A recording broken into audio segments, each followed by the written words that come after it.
Los receptores inotrópicos se caracterizan por su rigidez de acción en comparación con los receptores metabotrópicos, ya que su activación conduce a cambios inmediatos en la permeabilidad de la membrana celular a los iones. Estos receptores están compuestos por subunidades que forman canales iónicos y pueden ser excitatorios o inhibitorios, dependiendo del tipo de ion que permite pasar. Además, su activación es de corta duración y su función es fundamental en la transmisión rápida de señales en el sistema nervioso. Yo les hablaré sobre los receptores metabotrópicos. Bueno, los receptores metabótricos son un tipo de receptor neuroquímico que se activa mediante la unión con un ligando o un neurotransmisor específico.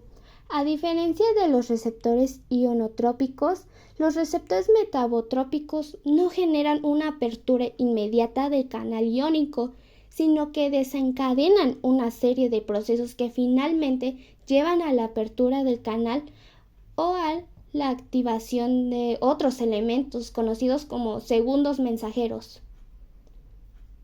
Les hablaré sobre algunas características principales de los receptores metabótricos.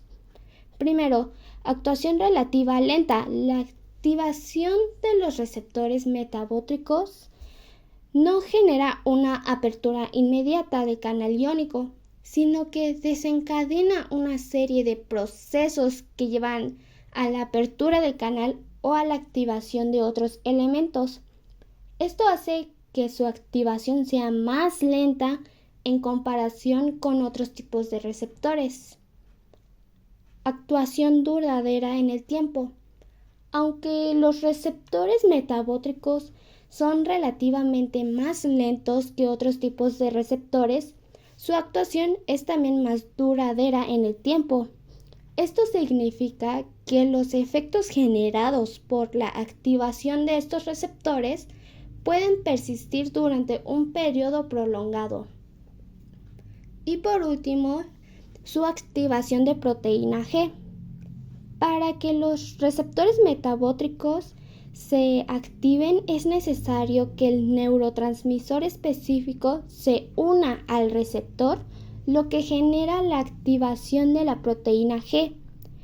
Esta proteína puede abrir el canal iónico para permitir la entrada o la salida de iones específicos o activar otros elementos conocidos como segundos mensajeros.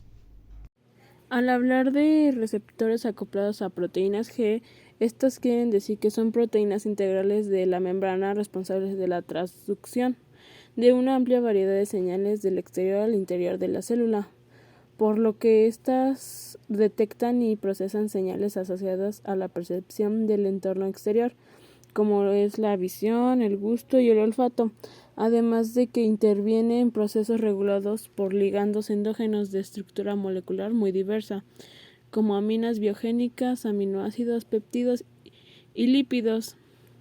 Para su proceso de transducción de señales se inicia con la unión de una molécula o un primer mensajero al receptor en un centro de unión específico del mismo.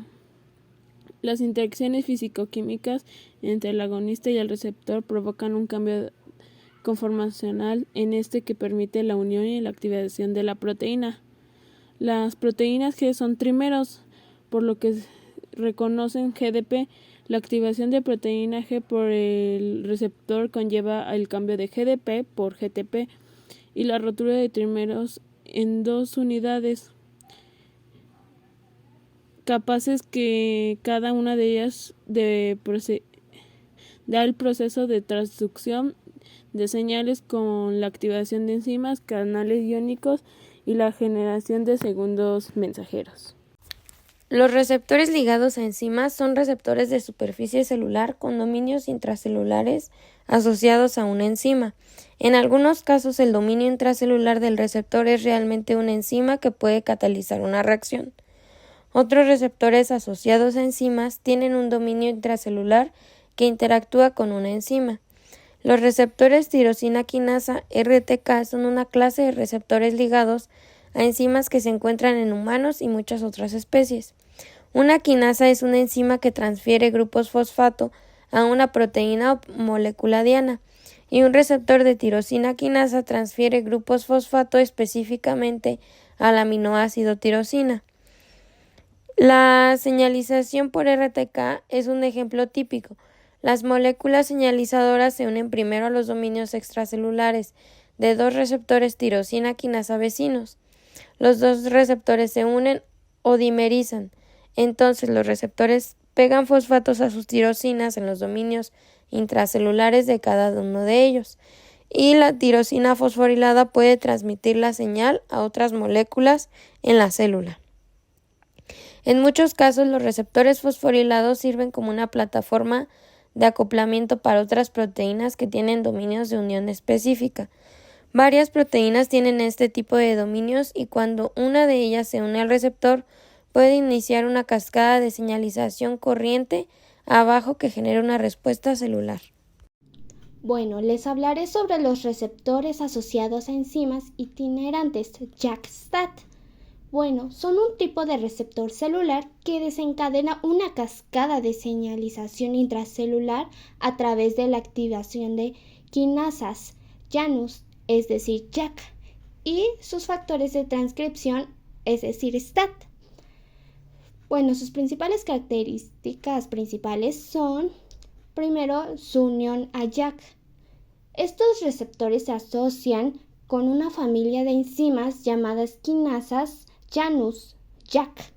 La unión de un ligando específico al receptor activa las quinasas JAK, lo que desencadena una cascada de señalización intracelular. Segundo está su transducción de señales.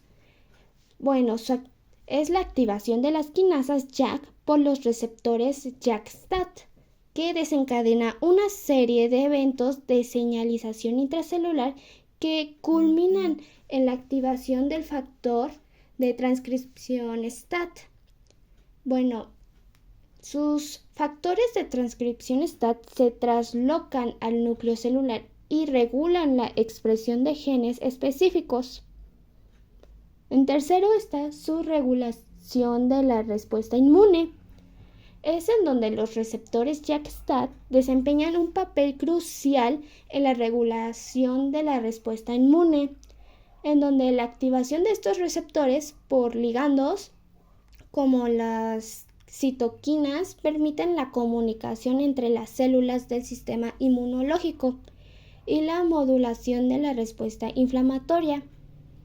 Y por último están las implicaciones en enfermedades, en donde las alteraciones de la vía de señalización JAK-STAT se han asociado con diversas enfermedades como trastornos autoinmunes, enfermedades inflamatorias crónicas y algunos tipos de cáncer. Por lo tanto, los receptores JAK-STAT son objetivos terapéuticos importantes en el desarrollo de fármacos para el tratamiento de estas enfermedades.